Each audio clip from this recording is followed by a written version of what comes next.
There's I'm just going off of Marlena, who just said that hearing that my voice is not only essential but will save lives. I got to hear this when I was living in Kauai a few years back. There was one of the last remaining survivors who had lived through Auschwitz was there. And he told us a story that will stay with me forever. And he talked about how he was separated from his family, that he was with his sibling and his parents were separated from them, and they knew or assumed that they were killed.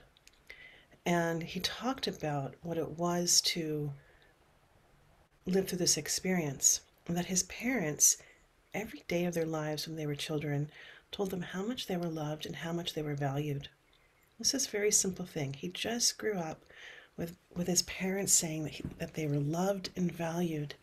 And he said that there was not one moment when he was living through the experience of being in Auschwitz that he did not know that his life was valuable. And I think about that. I think about that so often, how just a couple of words can save a life. And looking back now at so much of the research, if we can look on Colin Victor Frankl in terms of um, so much of people surviving through these times was about their will and the stories that they carried inside of themselves. So this idea that you said, Marlena, that your voice could actually be so essential that it could save a life, it's not a concept. It's not a concept. Like, we can save other people's lives by giving them the seeds that they can carry with them through the hardest of moments. And that's one of the things that truly inspires me to be with you all. Carrie, welcome. Thank you for all of this. Always like to learn more about storytelling, yes, and how to craft our own stories. So this is more of an introductory class in terms of the world of sacred storytelling. So we're not going to get into craft and technique here, but so we're going to kind of more of an introduction to landscape. We'll talk a little bit more about that. Hello, Nancy. Nancy, you should be giving this class by now. Is there anything specific that you're looking for today? I love it when people return to these. Hello, Barb.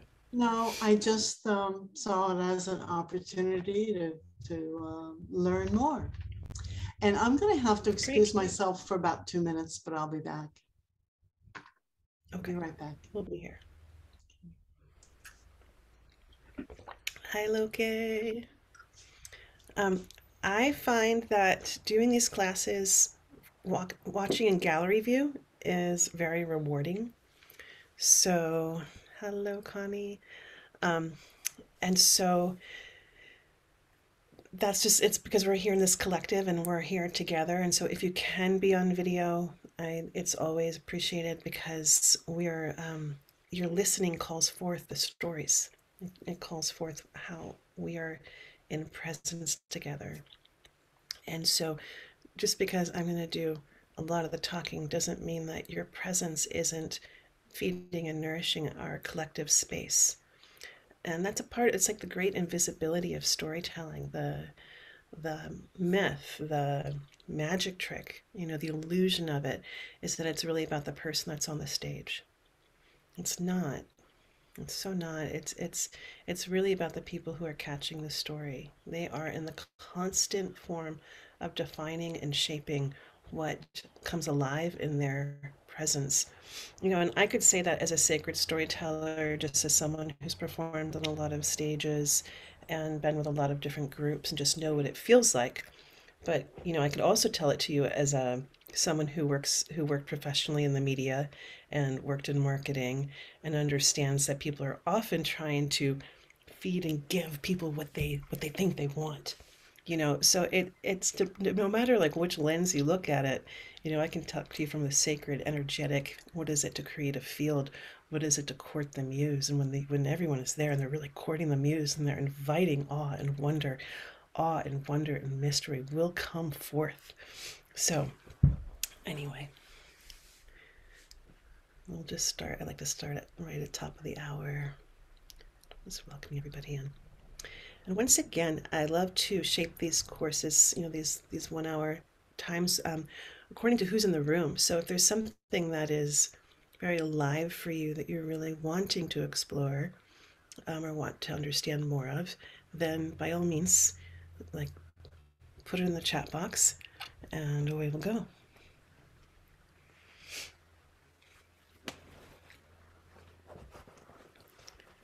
You have to excuse me, I'm in a slightly different location than I normally am. My dad did a surprise visit to Big Sur, so I came here to be with him. Barb, what is your question? I am a artist who focuses on doll making and healing, and I create all of these figures that tell stories. And I have a dream to create a stage experience where I make dolls on the stage as I talk about gathering the stories from the dolls as I'm making them. And I'm wondering, I don't even know where to start. I don't even know where to start. Okay. I mean, I can make the dolls but to gather the stories from the dolls themselves. I've Yeah. written a book about the subject and the process, but still the storytelling, the doll starts telling the story in the middle of the making, but I don't Right. know, I Right. don't know how to gather the stories. Okay. Well, here's what I'm going to speak to, briefly, um, which is that I think the only challenge that you have is that you're carrying a story that you don't know how to do it. Because just in listening to you in that one moment, you're obviously a creator who can have a vision, who can have a concept, who can bring it forth. This is where so many people get blocked. Tons of people have ideas, so many ideas, but a few people believe that their value worthy enough, whatever the story is, to actually catch it and bring it through them into material form. So the spirits of these dolls clearly called to you.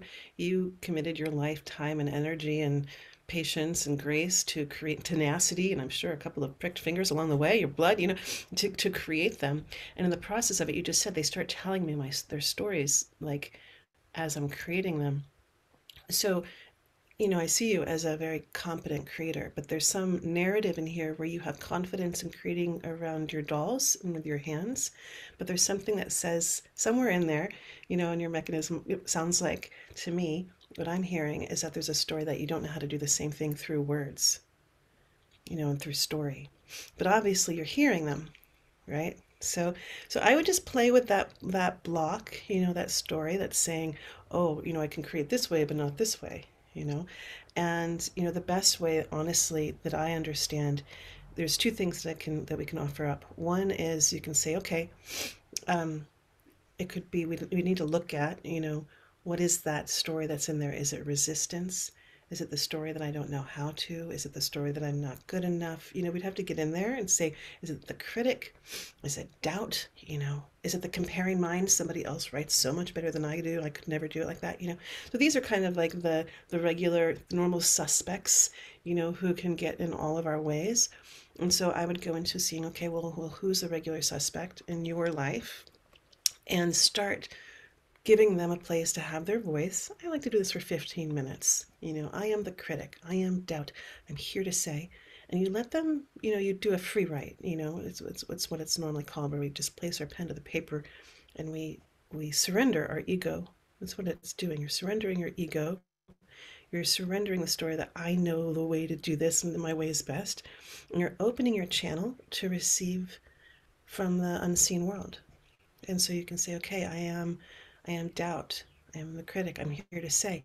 They usually have about 3 bullet points. They don't have too much to say. They're usually on repeat. And that simple process of separating your story from that story as being real, being like, oh, that's just the critic.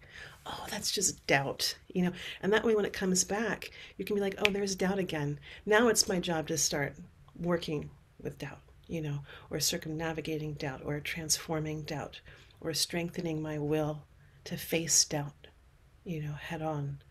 Um, and then, I think after that, it's just a matter of practice, sitting down every day and just writing their stories and not having to be perfect, not having to get them right. Just allow that listening to emerge on the paper. Or maybe you're going to be someone who would rather speak it. It's really about finding your unique way, your unique way of listening, so, and catching. What a great way. Thank you for starting our class with a good, rich question. I'm seeing that Loke wants to get to resilience through storytelling. You are so right on par. I was going to do a unique writing exercise, which I've never done before. I'm so excited. It came to me in a whirl of inspiration. And Melina saying, I haven't identified as a storyteller, and I'm very much intrigued in wanting to learn to speak my truth in a captivating way. I'm also a nomad and wanting to share my adventures, inspire others. Yes. I'm just going to tease you for a moment, Marlena. Can I play with you for a second? Where are you? Where is Marlena? Ah, Sure. yes. Okay. Hi. So Hello. language tells us everything, right? You know, it's going to it's going to reveal so much. And so, do you really want to speak your truth in a way that holds others captive? Very captivating. You're that's So I'm true. just teasing you because here Yeah, we are that's great. being, and I do this with myself all the time. I'll write something and I'm like, oh, is that what I really mean? Or I'm in the habit of employing this language because it's around me, And so what I'm hearing you say Get is it. you're someone who has some rich adventures. You want to inspire people, you want to engage people, Yes. you want to nourish people with the adventures of your Engaging. life. Yeah. And so, Love it. Thank you. great. Okay. Yeah, yeah. Thanks for letting me play.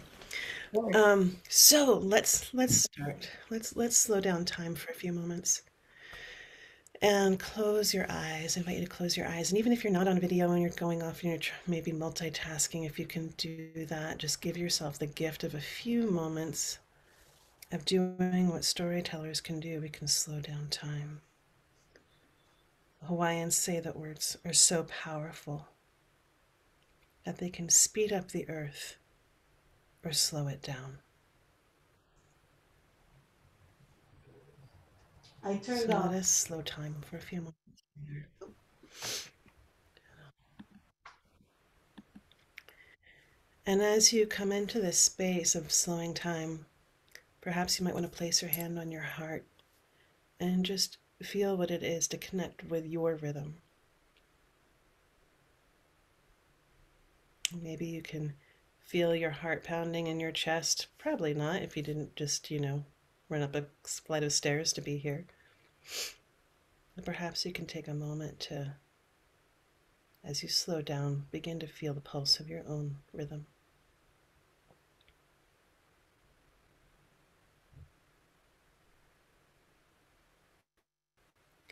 And as you breathe into that, allowing yourself to breathe down to the very bottom of your belly.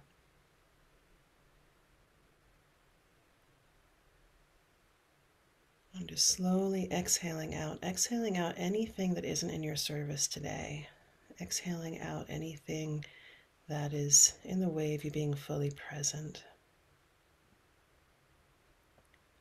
And this time, as you inhale, inhaling in, as if you could breathe in through every pore of your body, from the bottom of your feet, through your arms, through your legs, through your chest, the top of your head, breathing in all the life force that is in the space that you're living in, all that, what Hawaiians call mana, that life force that is available to us through the trees, through the air, through the earth. Even if you're inside, there is mana in there.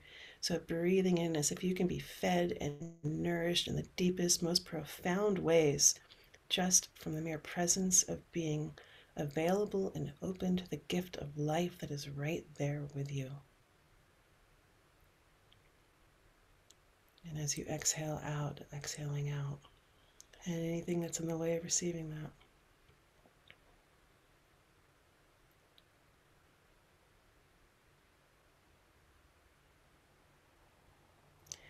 And now I invite you to imagine that there's this gold mesh fabric that's kind of 3 feet away from you. And it's this your protective netting. It's this magical protective netting. I'm going to invite you to call back all of your life force. So everything that is somewhere out there, if there's something that you're concerned about or worried about or anxious about or thinking about, or even other things that you're just sending good things to, calling back all of that energy that is outside of yourself and calling it back. And as it comes through that golden mesh, that's like that separates your life force from the collective conscious gunk out there. So if your energy force was out there mingling in the fear of the collective consciousness, or the concern, or the worry, or the wonder and amazement, just it gets all the collective stuff that isn't yours stays outside as you call forth your clear life force right down to the center of your being. Call it the Dentian, your core. And some of you might be sensitive, and you might actually feel this energy come into your body. You might notice that it wants to go somewhere specific. Maybe there's a specific part of your body that's needing to call back that energy, and just notice. And some of you might not be seeing anything. And there's no right or wrong way. We're just beginning to attune to our unique mechanism. How does our being work in the unseen world? And now I invite you to call on all the love that's ever been generated in your name in all time, space, and all lifetimes. If you can call on all of that love that you've been a part of generating, all of that love that other people have for you, and it can come around to you, and it can almost wrap you like a blanket. This great field of protection. And just notice, what does that do to your beingness?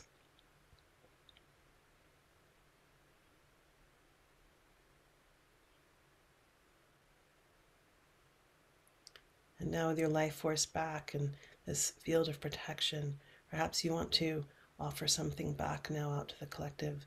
And I invite it maybe to come from your heart space. And I invite you to come into this moment and really consider, what are you in service to? This is like question number one as storytellers. What are you in service to? What will you give your life force to? The power of your words, the power of your stories. Are you in service to love, connection, unity, understanding, truth? It's a complicated one. Connection. What is that unique thing that you really want to play a part in bringing more of this energy to our life, to these times?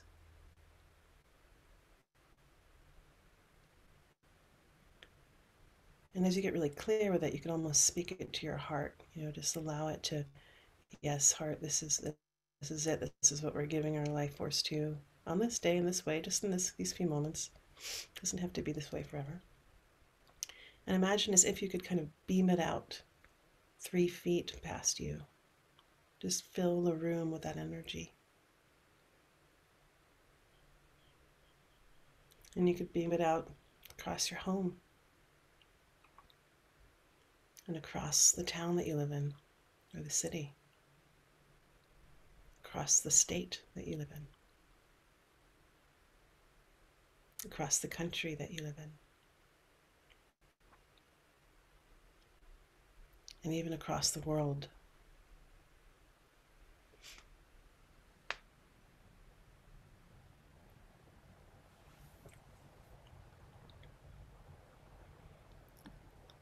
I want to open with a quote today.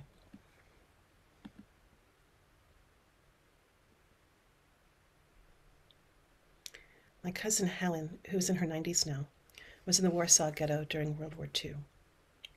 She and a bunch of girls in the ghetto had to do sewing each day. And if you were found with a book, it was an automatic death sentence. She had gotten hold of the copy of Gone with the Wind, and she would take 3 or 4 hours out of her sleeping time each night to read. And then, during the hour or so, when they were sewing the next day, she would tell them all the story. These girls were risking certain death for a story. And when she told me that story herself, it actually made what I do feel important. Because giving people stories is not a luxury. It's actually one of the things that you live and die for. And that quote is by Neil Gaiman. So welcome everybody. What we're doing here is we are playing in the realm of sacred storytelling, and what is this landscape of sacred storytelling? So I'm going to do a fairly quick introduction to this landscape. That's what we're going to be doing today. And we're talking about why is story relevant in our times, how to work with it as a transformational tool for healing. And that word transformational, I think it's a very dangerous word, overly romanticized. If any of you have gone through a major transformation in your life, you know what I'm talking about. And at the end of this time together, I will talk to you a little bit more about how you can work with me and a really exciting class that's coming up. And I say this because it's really one of my favorite classes in the world to teach, called Sanctuary, and you'll get to understand your creative matrix and what defines you and makes you as a creator. So I love starting with just this simple introduction of language. We started talking about this. I told you about the Hawaiians. It's like they say that words are so powerful they can slow the world or move it into motion. Sicilians believe that words poke holes in the universe. I always think of that when I feel the temperature rising and I can feel myself going into that reactive place, and I try to like hold the reins back. Someone just said, they weren't saying to me, but they're sharing a wisdom way that, it's good not to say the first thing you think. I think the Sicilians might know a thing or two about that when they say that words poke holes in the universe. We can't ever take anything back. So far as I know, there's no mind erasing that can happen. You can't rewind and take it all back. We can do repair, but repair requires skills from on both sides. So it's a wise thing to be able to control your tongue. Australians say that the stories of the past must be sung to the present so that the future can exist. Think about that a lot when we think about all of the oral stories that are being lost, all of our creation stories that aren't being carried forward. What is it to be living through one of the most radically transformational times that we know our planet has gone through, as a planet? And like, what would it be to be able to carry these stories forward to people in the future? Because God only knows what they're going to be going through. But I have to imagine that we're going through a window where we're learning so much that it can be shared. There's a word in Japanese called kotodama. We're going to be working with this a little bit more. It's a Japanese term and it means word spirit. And it refers to the original divine spirit of a word before it enters the world of thought waves. And the significance of kotodama is that words are alive and they have the power to create. And so what is it to be in relationship to words in such a way that you can choose to give which spirits life and which ones not when you catch them in the consciousness? We're going to play with that a little bit later. And all of the ancient religions agree that the world was sung, spoken, and chanted into existence. I'm going to say that again because it's just one of those things that when I first heard this, it just took me to my floor. Stephen Jenkinson just kind of said it all quickly in the class one time. And I'm like, wait, you said the defining sentence of my life. All the ancient religions agree that the world was sung, spoken, and chanted into existence. I feel like this is so important because it gives us one of the most ancient keys to understanding humans' unique role and our place and what we have to give this planet. We understand that bees are here and they pollinate and they give life, right? We understand that the owls here, have this medicine of wisdom. We know that the matriarchy of the elephant is about memory, but we don't have a lot of stories about the unique medicine that humans bring to this planet. And I feel like that's one of the lost stories. And here is a key to that understanding, that we have this gift, we have this magic, that we can actually hear the unseen world. We can listen to the earth speaking out loud. When we can humble ourselves, listen, we can hear things that don't come through just the language that we've been taught. And then we can give it the resonance, the power of our heart through our voice. And we can bring it into material form. it's kind of wild. Like I always think about the first, I think it was the helicopter that was invented first. It was by, I think, a French aviator. He was inspired by a dragonfly. And you think about, like what he, like the mockery that he must have gone through, where someone said, you got inspired by an insect to create this mechanical thing that's going to fly, even though the weight, right? It doesn't make any sense. But he had something in him that believed so much in it that his belief was contagious, right? The power of his words must have been really something. And so I think about, anytime a visionary or someone is introducing something that no one else has thought of before, the level of conviction and will to be able to allow that idea to spread. So I really think that this idea that, when you understand that everything that's been built that we know of, there's all kinds of theories out there, but, basically everything that's been built on this planet has been built because some human, has had an idea and then brought it into fruition, into material form. And it's a unique understanding of our unique role on this planet. So, abracadabra is one of the most ancient words on the planet. It comes from Aromatic mysticism. I create as I speak.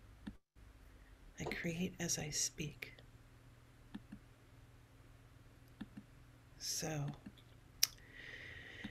a little bit about me, just a little tiny bit about me. I know a lot of familiars on here, and there's a lot of new faces. I come out of the land of a farm in Vermont. I actually come from a wild adventure. That's the truth of it. I come from a wild adventure. I'm hanging out with my dad now, so I'm reminded he decided to go to Africa. He dragged my mom with him. It was in the early 70s. People weren't driving across the Sahara Desert in VW vans that often then. They did. They were driving across the Sahara Desert. I always tease them and I say that I must have had really bad direction, because I do have, I can break a compass wherever I go. And and somehow I landed in their van. It's like maybe my spirit was trying to land on that continent. But anyway, I landed with them, and they came back. They became part of the returning to the land, back to the land movement. They moved out of the cities. They went to Vermont. They grew up with chickens and goats and death and dogs and porcupines and cats. My dad was a veterinarian, or still is, and I grew up on the land. And I grew up in a time when there wasn't so much fear about children being able to wander around, and like we literally did. We just like wandered the streets. We got to wander through creeks and forests, and I got to disappear for long amounts of time. And it was a different world. It was a different time. And it was a time when there wasn't a lot of television and there were no podcasts. I think there might have been Prairie Home Companion. There was a lot of trust in the news, and that was the world that I grew out of. And I grew out of this time of spending a lot of time alone, and I just fell in love with stories. They turned out to be my saving grace. My parents separated when I was very young, and my mom was part of a different kind of a story where the feminist movement was coming up, it was emerging, and this idea of not being treated as an equal, this idea of having to play a certain role in a home when my mother had many talents and gifts of her own. She emerged out of that time, and she left my dad when I was very young, like 2 or 3, to go pursue her life as an artist. I was thinking this morning, the things that break us are the things that make us.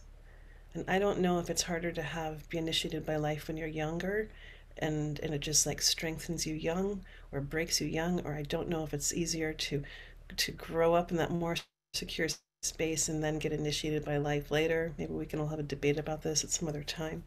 I think that either way, everyone gets initiated by life, one way or another. You don't get to escape this journey without it.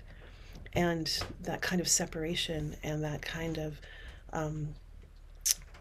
constant moving. I moved from state to state, from city to city, went to a new school almost every year until I was in high school, 15. And so talk about knowing the experience of being a stranger in a strange land. Very constant. Kids aren't nice to new kids. It's just like there's some animal, primal, tribal thing that happens. And stories were the things that saved me. They were the things that gave me a place to rest and retreat and go to a place where it was safe. And what I would say is that, what I understand about stories and storytellers is that there is a place where we can commune and create a sense of wonder and awe and community in this space. And that you never know when you're writing a story or when you're telling a story how it's going to be used on the other side. You never know what life it's going to save 20 years down the road. So it's this kind of wild act of altruism. In some ways, it's not, right? Because to get to write a story, it's wonderfully pleasurable until it's not. Sometimes it's torture, but but there is this act of there is this giveaway experience. Hold on, I'm just going to move, guys, just because there's a couple of other things that are shifting in the space. Hold on.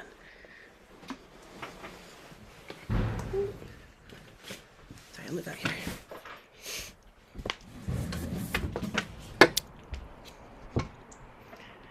And so, as the rest of that part of the story, hold on, let me just close that door. Is that,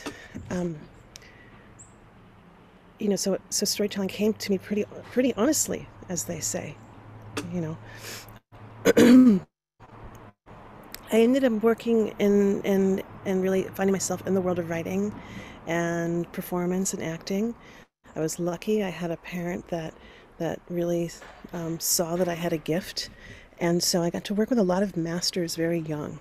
I was part of a professional theater company when I was 16, and then went on to study acting at New York City straight away.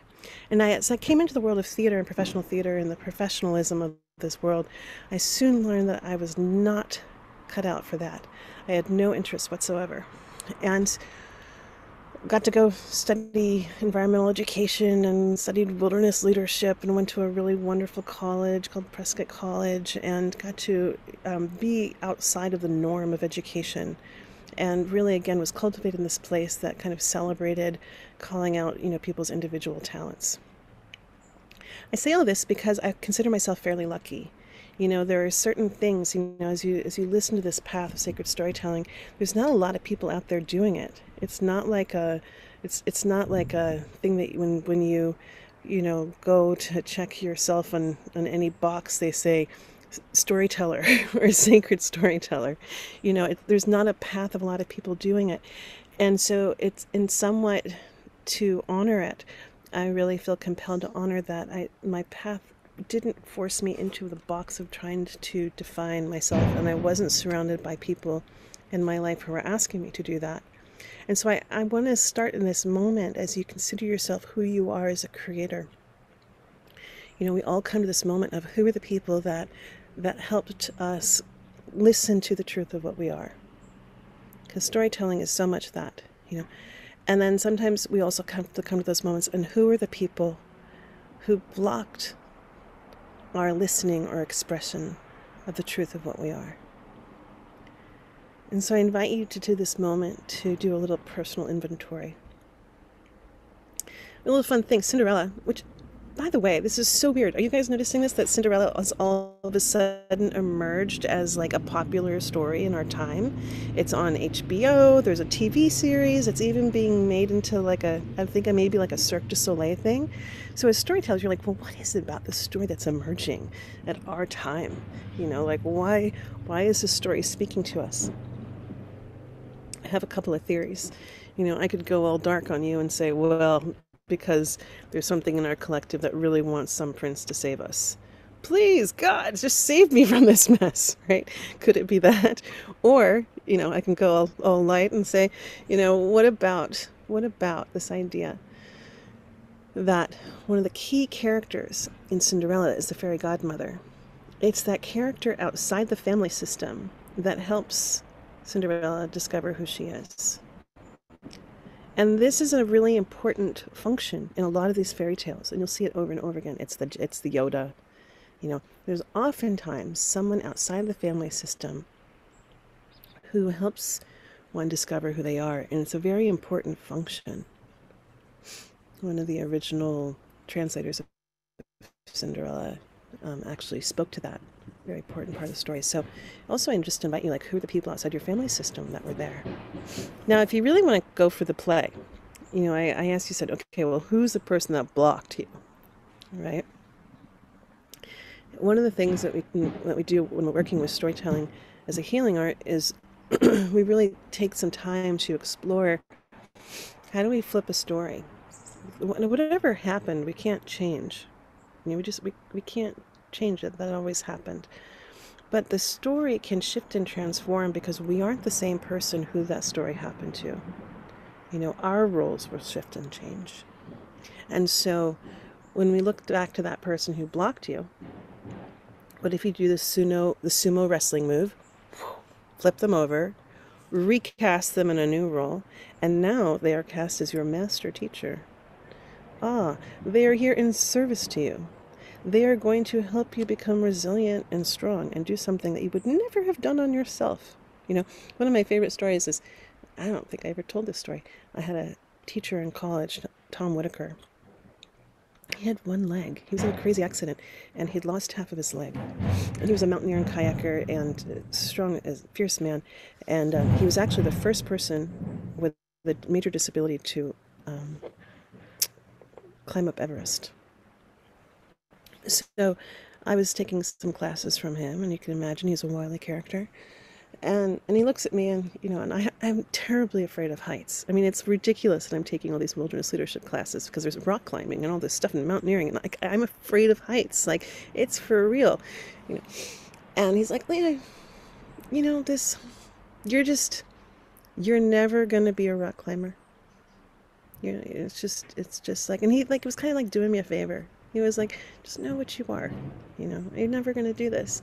And that part of me was like, whatever. And I went on to go teach rock climbing. I started working for Outward Bound, and I doubled down, and I really got behind my experience with fear, and the difference between perceived fear and real fear. I know. Essie, maybe you had someone do this to you too. I don't know. Or maybe just that part of you was just like, you're not going to tell me what I am and what I'm not. So maybe had he been speaking so truthfully to me and he could have let me off the hook. It's like those moments when someone says, you're not going to be the first woman that's going to fly a plane. You're like, oh, thank God, I never wanted to be that. Then it's like, then there's a sense of relief. But when someone speaks something to you and it creates that little tick of rage or fire in you, then why not listen to it? And so the one thing I just want to come back to, as we're talking about these pieces, these people who can look like blocks and barriers, but as storytellers, as sacred storytellers, we are the ones that have the capacity to be like, oh no, he was a guide, he was a teacher, he was my master teacher in that moment, who showed me the truth of what I was, and that I had some real fire in my belly, and I wasn't going to be told what I wasn't. The other thing I want to offer you is that this idea, because we're in the conversation of perceived fear and real fear, and we're living in a time, I would say, if you were to ask me what is the mythos of this time, not that anybody did, but I'll offer it, I would say, when we're looking back, I would say that perhaps we're going to call this the time of many stories happening at once. Look at all the different stories that we're having to negotiate around. And I would also say that we're in the greatest initiation around fear. I started interviewing a lot of people about COVID and about how they were making their choices around vaccines. I just wanted to understand. I wanted to understand the different perspectives. I'm a storyteller. I'm just fascinated by stories, I didn't really care what they did one way or another. And what I started to hear was a very familiar line in almost everybody's story. Some people didn't hold the story. Some people just said, it's just going to protect me. No big deal. Yay. Other people had the story that they were very, very afraid of COVID, and they were afraid of the long-term benefits and the fear of death and that. Other people told me that they were very, very, very afraid of the vaccines, the pharmaceutical industries, and that. And as a storyteller, because that's what I am, I saw the root of one story coming together, which was that there was a story that a lot of people didn't have the belief that their body was strong enough or resilient enough to meet whatever the circumstance.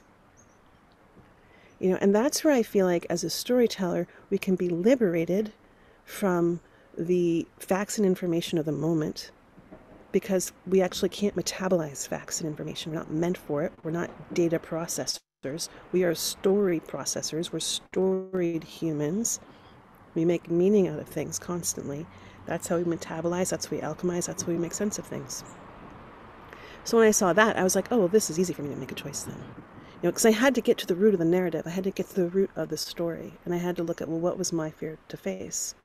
If we're in a great initiation where the frequency of our time is that we're dealing with fear, then that was the thing. So I think that when we look at fear, there's this idea of real fear, which is like, this is actually, you're going into a very animal reptilian mindset. You actually stop all your problem solving, all your like ability to process information. You go into fight or flight or freeze, right? Fight, flight, or freeze is kind of what happens when we go into that place, depending on who we are. And then there's perceived fear. And perceived fear is when there actually isn't a life or death thing right in front of you, but there's a lot of perceived fear. So when I was on those mountain tops, and like everyone else was just like walking down them, right? And I'm just like, oh my God, if I slip and fall, I'm going to fall down like thousands of feet. I could see the rounded part. My perceived fear was off the hook, and all I could be was in that like kind of life or death moment, And so this is, again, is an extraordinary skill that we can engage as storytellers, because when we understand the greater story of a moment, and we can say, okay, here we are, and we are in the fear bubble. It is here. I don't know, maybe not all of you are dealing with it. Maybe this is just me. But I will say that I have been living in like really negotiating the fear of our time. And as a storyteller, you can start to make your way through it and start to analyze it and pull apart the threads and start to find your unique role. Who do you want to be in this initiation? What role do you want to play? And then all of a sudden you're coming into a place of sovereignty, of choice, and dare I say this word, empowerment. Okay, I went wildly off script. I had no idea we were going to talk about this. Let's go to something else which I was planning on talking about. I wanted to talk today about alchemy, and alchemying, that's a new word, this idea of story and allowing it to really play with you. So, and be a transformative tool. So let's get on the same page really quickly. What is a story? What is a story? I'm asking. What do you know?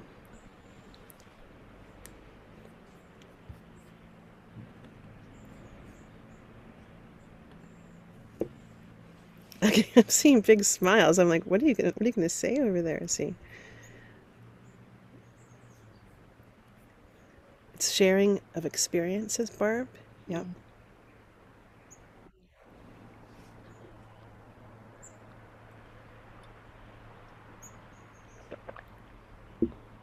Yes, he's saying series of events from which we make meaning. Yeah.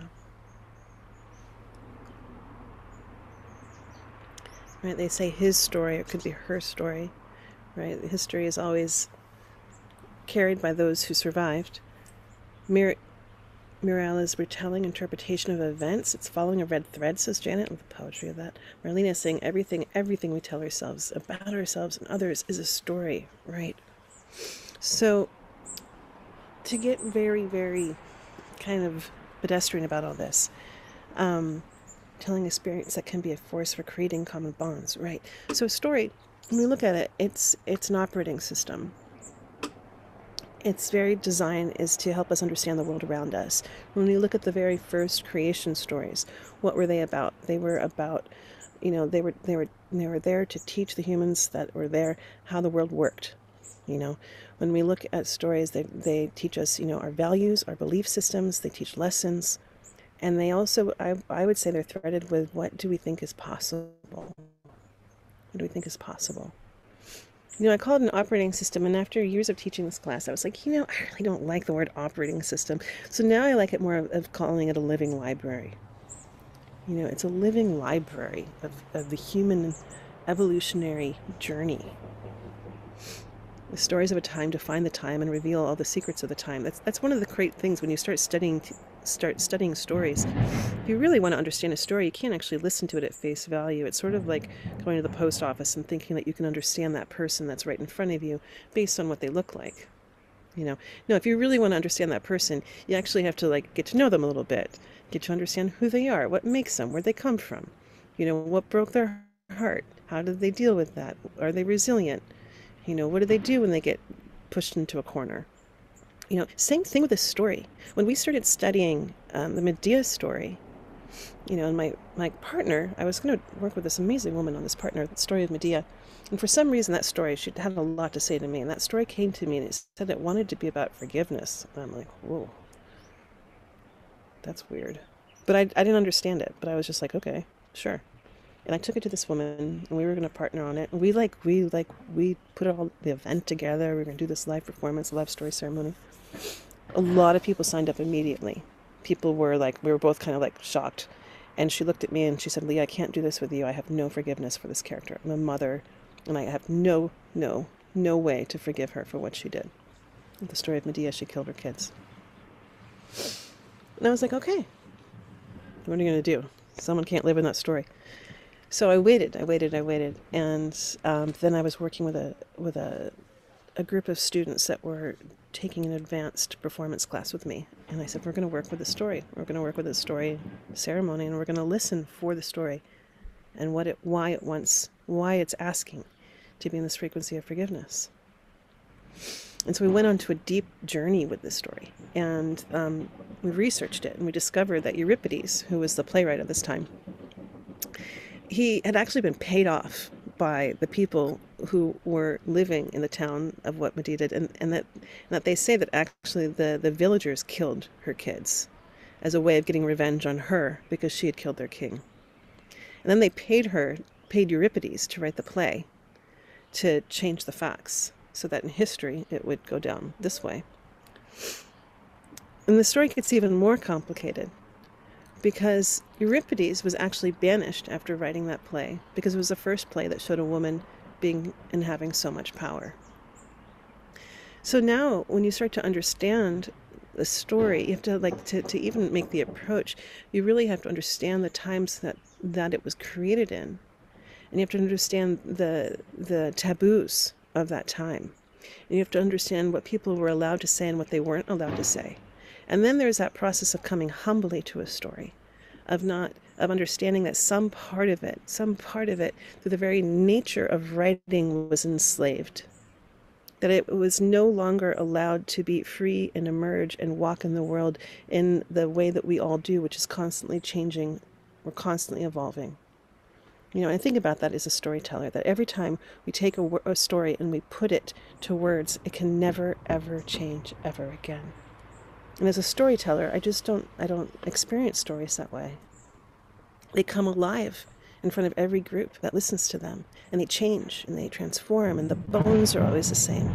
But there are things that want to emerge according to who they're coming into relationship with, just like you or I.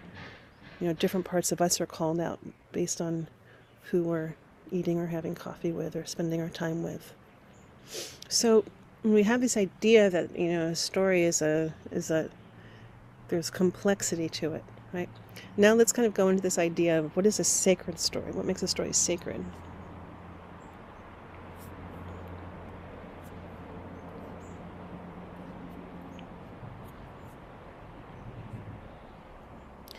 So I'm going to jump into here, and I'm sure you guys will start jumping in too. To me, what I understand what makes a story sacred is that there's a life inside of it. That there's a life. And I just started speaking to it already, right? That they want to emerge and they want to have a life in them. And at first I started thinking of myself as rather crazy when I started thinking about that, because at the time I was living in a small yurt in a redwood forest and spending way too much time in the realm of story. But I really started being like, oh wow, these stories have life forms in them, and they'll speak to you, and there's wisdom that can come through me that's way beyond my years if I can allow myself just to listen and get out of the way. And that's one of the reasons why we started at the very beginning with your body, with your breathing, because you're the channel, you're the tool, you're the vessel that the story comes through. So you want to be able to have that kind of connection to your main tool so that you can work with it.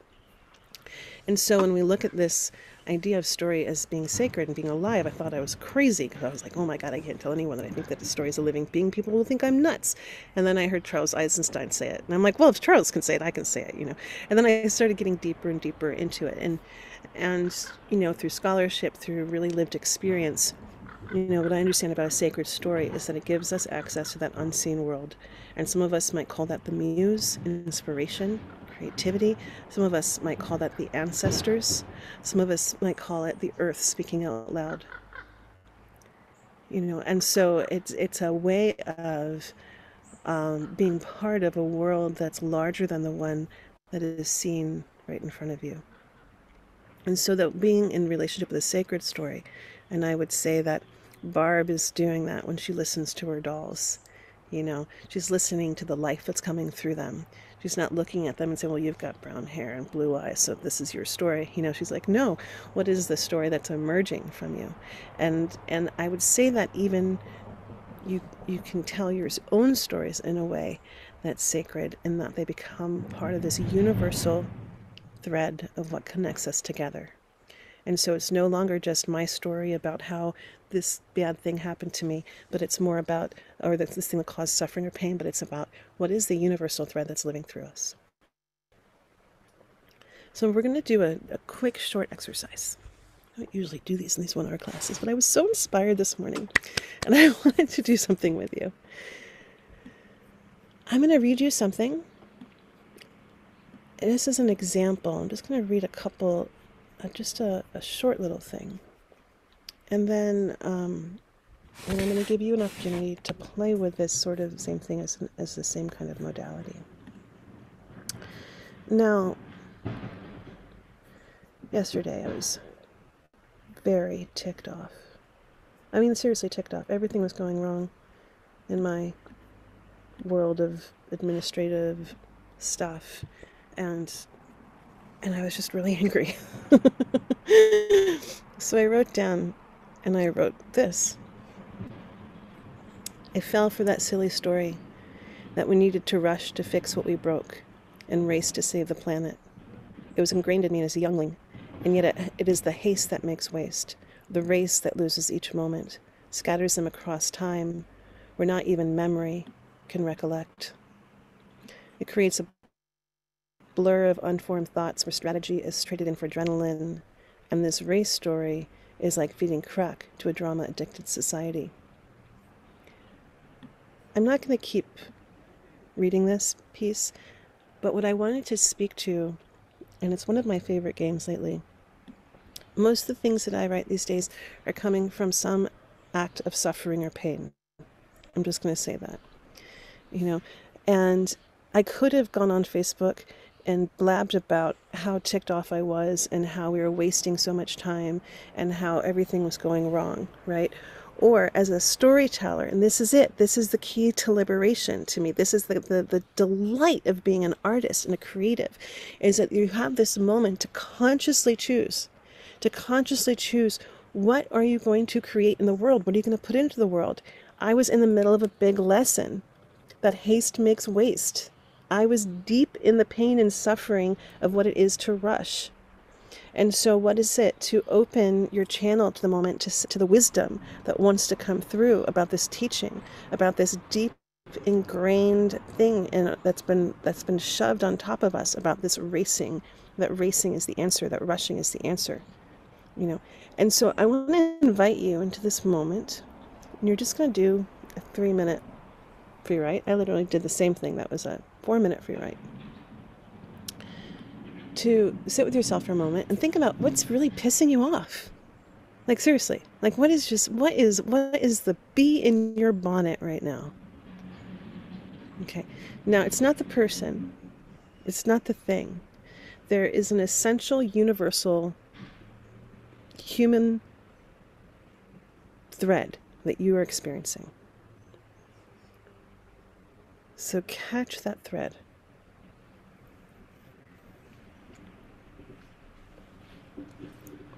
Does everyone have that thing?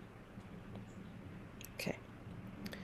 And now I invite you to open your channel to allow the wisdom teaching. So you might want to say it's your grandmother. What if it's your grandmother's self? It's you 50 years from now, allowing the channel of, oh yeah, there you were dealing with broken heart again, or betrayal, or what it was. What's the medicine of that? What is the wisdom teaching that wants to come through? So that you don't think too much about this. The more you try to think about it, the more messed up you're going to get. So really just allowing yourself to take a nice deep breath. Actually, it might be good just to stand up, spin around, sit down, and type for 3 minutes. Can't tell you how beneficial it can be to get up and move. And I'll wait here, and in 3 minutes, I'll come back.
Oh my God, Judith.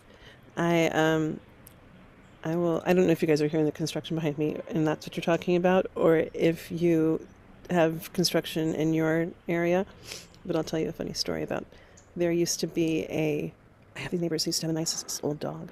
And then they got these 2 chihuahuas. Their daughter gave them 2 chihuahuas. That's just cruelty to me.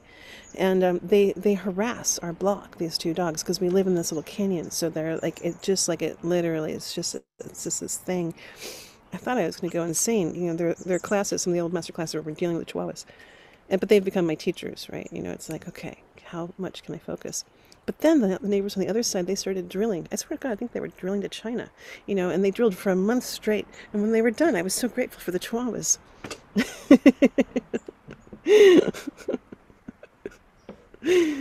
So, okay. Coming on back. Did you pick up the thread? Did you discover something? Yes, I love that smile. Okay.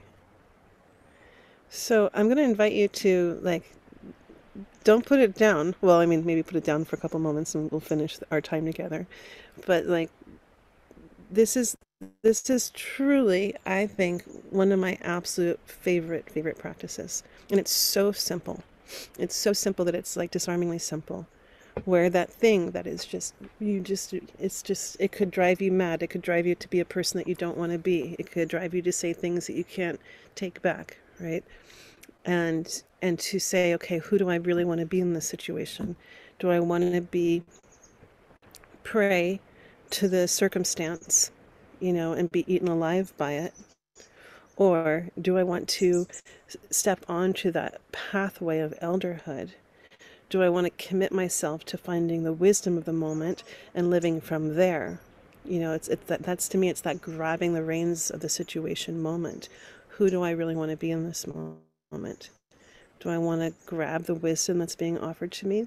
Because life is offering me a little initiation right now. As soon as I start seeing pain and suffering that keeps batting me over the head over and over and over again, that when there's repetition, I'm like, this is a worldview, right? I'm like, oh, the universe really wants me to get this message, So I better, it's like, I can either learn it or it can keep coming at me. So, this is where storytelling, I feel like, in this kind of way of being in the world, and this kind of way of also sharing your wisdom, of sharing your piece, you get to play a part in the human evolution. So that is our short class for today. It's kind of an introduction into the realm of sacred storytelling. If you feel complete, then we can send you off. And if you're curious about this wild and wonderful world of sacred storytelling and want to keep playing in this particular realm, I'm going to stay on for about another 5 or 8 minutes, and I'm going to talk about 2 classes that are coming up and ways that you can engage and play with all of us. That's what we got for that's coming up. I'm going to give you a link. The class that's coming up, it's really, I don't like to play favorites, but I'm going to tell you, it's one of my absolute favorite classes. It came alive during COVID, and one of my creative processes is that every time I go in to do a big creative process, I do something called creating sacred silence. Thank you, Carrie. And what that sacred silence is, it's that process of really allowing all the stuff, all the clutter, all the noise, everything, a way to land and quiet and ground, so that then that channel can be super clear and I can kind of surrender to that creative process, and really, and just open that channel and bring in the story that I'm working with at that time. It's a place of creating space for me just to listen to the story. And I'd been doing it for years without kind of realizing it. It was just a very natural process that I went through. And then I had to write something over COVID, and I couldn't leave my home, right? It was the beginning. There was no escape. And part of my thing was I would always escape these little tiny cabins in the middle of nowhere where I wouldn't have to be, burdened by life, And all of a sudden there was no escape. And so I had to find a way to create psychic silence in my own home. And so I started going through this process, and it was a very physical process of creating a sanctuary in my home, of creating a space that held that kind of silence, that place where I could go into and commune with the muse. And as I started to do this process, I started to actually it was one of the most exciting creative times of my life, because I was so inspired in terms of developing this workbook, because what started to emerge was that I've worked as a professional creative for over 20 years. I know how to get things done and produced and put out into the world. But all of a sudden, through this 2-week process, I was able to see one of my greatest blind spots as a creator that was really in my way.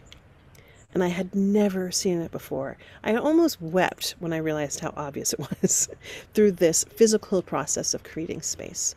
And I was so excited because, I love to learn and I love to share what I learn, that I created this guidebook called The Conscious Creator's Guide to Creating Psychic Silence, and we created a whole course around it.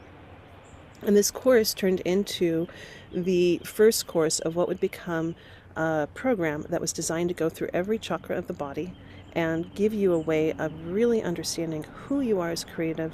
What are your blocks? What are your barriers? What are your gifts? Where is your genius? Just want to flow and flow like water, and so that you can really name, claim, and what I understand about this process is when you're able to claim your genius, when you claim that part of you that is like medicine to others without your effort, it just amplifies and amplifies and amplifies.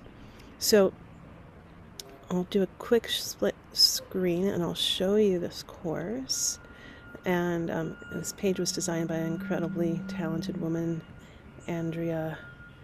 And it really is about creating sanctuary so that you can understand what I call your creator matrix, which is your unique operating system of what makes you a creator. And so what are we doing in this course? It's unlike any other storytelling class I'll ever teach. I only teach it once a year, or actually once every year and a half. And it's really about like, how do we approach this idea of sacred storytelling when you're working with the muses, when you're working with the earth. And this is like the most ancient way of meeting story. And so it really engages opportunities to learn more about ritual, prayer, and ceremony, and to actually create a sacred space in your home. So I love all this. I'll let you guys read this if you want to, if you're called to it. But you will get the Psychic Silence workbook, and you'll get pieces of it for each week as we're working through the whole course. You get very active embodied practices. This is probably, I don't want to use the word demanding, but this class asks more of you than I think any other class does, because it does invite you to come into a physical space in your home and actually transform part of it, and you decide what you can do or not. I've had some people who are actually traveling, and it's like our nomad over here, and so she was like, what do I do? And so we actually came up with other kinds of different exercises that she could do, so she still had the experience of creating something with her hands. This is one of the sacred arts. Again, it's like we're so like typing and doing. It's like, this is how do we come back to creating with our hands, because something else happens, and it brings us into another kind of listening. Just some practical things. We meet twice a week for 6 weeks. On Tuesdays, you meet with me, and we go through this very specific process, and we'll take you from A to Z. And then on Thursdays, we meet with guest teachers, and I'll talk to you a little bit more about them. If you ever miss a class, I'll just say it right now, you guys are here, you know how much more fun it is to be together in real time. And what I'll also say in these classes, I'll never talk this much ever again. They're very interactive. You're working in small groups. You're getting to do things, practice things, and share things. I hate that you just got to share something and I didn't get to delight in what you created or even get to share it. So it's like there's much more, I think, rewarding in that way. And really, the purpose and function of this is to really understand who you are as a creator. So I'm just going through all this. If there's anything, I want to show you the guest teacher. So here's the guidebook. So you'll get that. It tells you all about the things that we're going to do that I'm not going to go over there because I kind of gave you the essence of it. But here's a few things about the course. So it costs $450 for the 6 weeks. You can break that up into 3 payments or 2 payments. You can also add Mythos, which is the next course that comes after this in the year-long program. So it's not a year-long program. I keep calling it a year-long program. It's a 19-month program. And so what we do is we come into these sanctuary sections where we go through each core and go into this deep self-discovery and really understand what are the stories that are living in those parts of our body, what are the blocks, what are the barriers, where are our gifts, where's our wisdom, and then we come out, we take a little 2-week break, because taking 2-week breaks is great, and then we come back to go into a story skills class. That's a 4-week class where you will actually come out and tell a story, so you'll get to write and complete a story from start to finish. And they're so much fun. That's all I can say. And maybe some of the people that have been through will stay on a little bit later and talk about their experiences. The guest teachers, we're in a time of so much change on our planet, and one of the things that I really believe in my heart of hearts is that we're moving out of the mythology of the power of one and moving into the power of the collective. And what I understand about this school and how it's emerged is that it really is about how do we learn how to tell the stories while we're learning to live into a new story. Sorry that are you guys hearing all that construction? Is that so loud? Yes, I'm so sorry. Gives us opportunity to practice our focus. So these guest teachers, I am so excited. One of the absolute epic benefits of being part of it this year is that you get to receive the gifts of last year's teachers too. So it's kind of like it's such a win in terms of you'll get the 5, you'll get recordings of our 5 guest teachers last year. And then you'll also get to be live with these teachers. And we'll be with Angak, who is from Greenland, and he will be going over storytelling, a shamanic process. I'm so excited for this class. And he comes from a village that he lived in for over 6,000 years. His family lived there for 6,000 years. He started to talk to me about story and ritual and ceremony, and I feel pretty well adept in these spaces. I've gotten to sit with a lot of elders and master teachers, and he started to say things that literally broke my what I thought I understood. And this perspective and wisdom ways are just, I'm very, very excited to get to be with him.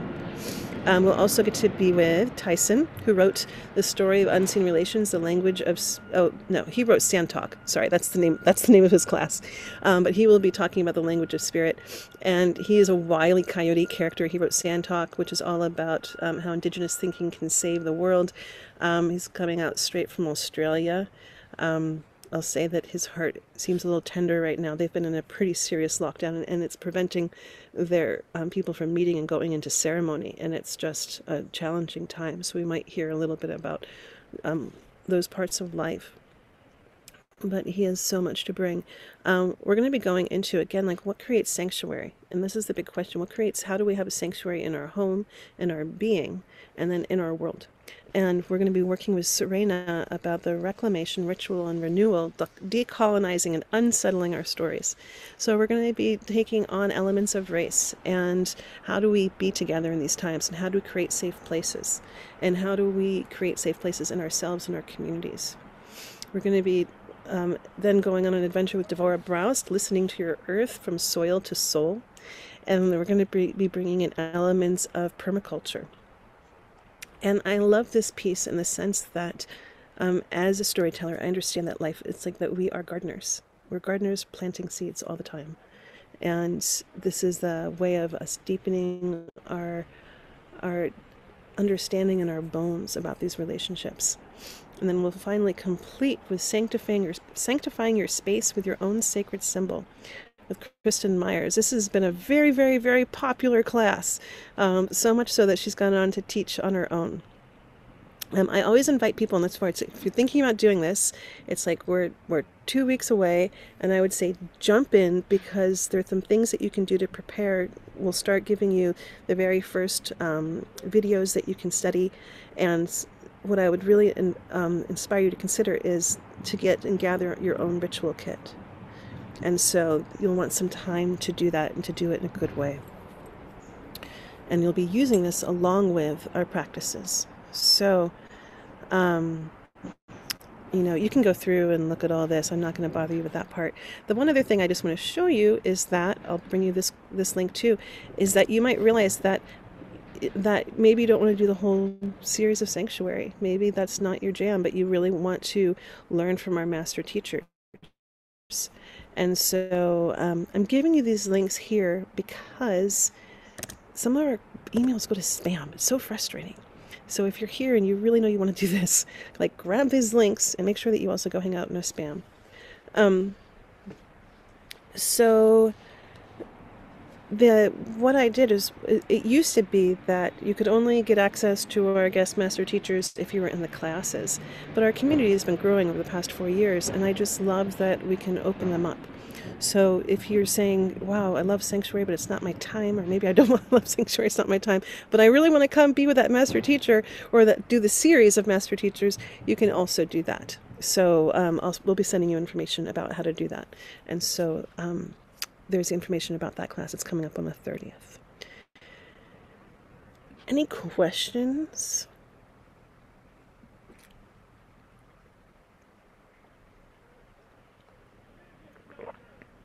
No. Okay. Well then, I think that was a mouthful. I'm going to leave you with a couple more links and a quote, because why do we end with a quote? We end with quotes because it's like when I bow to my psychic, when I bow to my Tai Chi teacher, you're bowing to him, but you're bowing to his teacher and his teacher's teacher. And so we end with the words of others, because it's a way of just acknowledging other people who are on the path of being in good relationship with words and language and stories. So the 2 other links that I'll give you is that, yes, Maria, if you have any more questions, I'm happy to stay on afterwards. So I'll give you the link of medicine stories. If you're interested in having one-on-one sessions, I do a mystical form of story divination called Soul Stories. These are one-on-one sessions. And then I also do private, and I don't call it story coaching, I call it story priestessing, because that's what it is. So that's also there. Okay, here's our quote for today. There's a vitality, a life force, and energy, a quickening that is translated through you into action. And because there is only one of you in all of time, this expression is unique. And if you block it, it will never exist through any other medium, and it will be lost. The world will not have it. It is not your business to determine how good it is, nor how valuable, nor how it compares with other expressions. It is your business to keep it yours clearly and directly, to keep your channel open. You do not even have to believe in yourself or your work. You have to keep yourself open and aware to the urges that motivate you. Keep your channel open. That is with Martha Graham. I'll leave that quote in here because it's such a good one. Okay. And now we can take ourselves off mute and say a fond farewell to the construction zone. I know you're going to miss it. And if there are any questions, then I will stay on for a couple of extra minutes. Thank you. I appreciate this. Thanks a lot. That's great. You're welcome. Thank you. Thank you. Thank you. Talk later. Thank you. Leah, Mm-hmm. can you hear me? Yep, I can. So I'm signing up. I'm going to sign up. And Mm-hmm.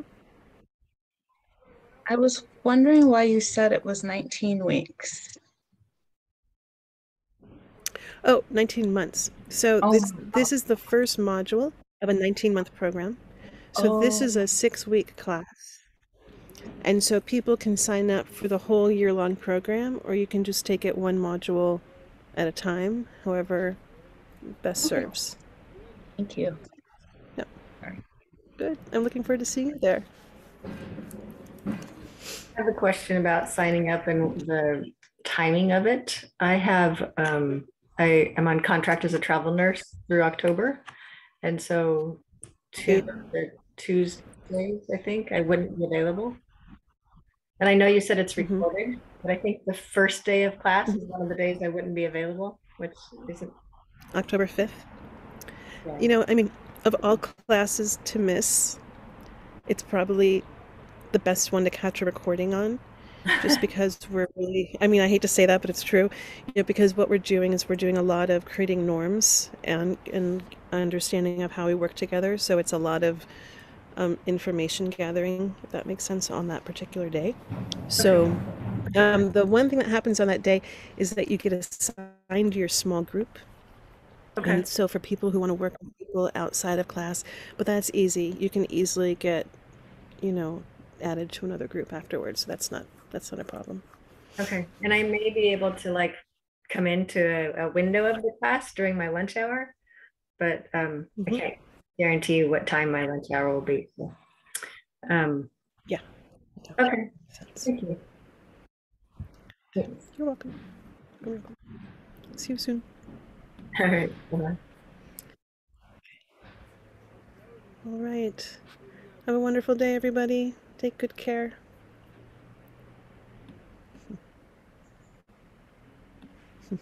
Bye, Connie.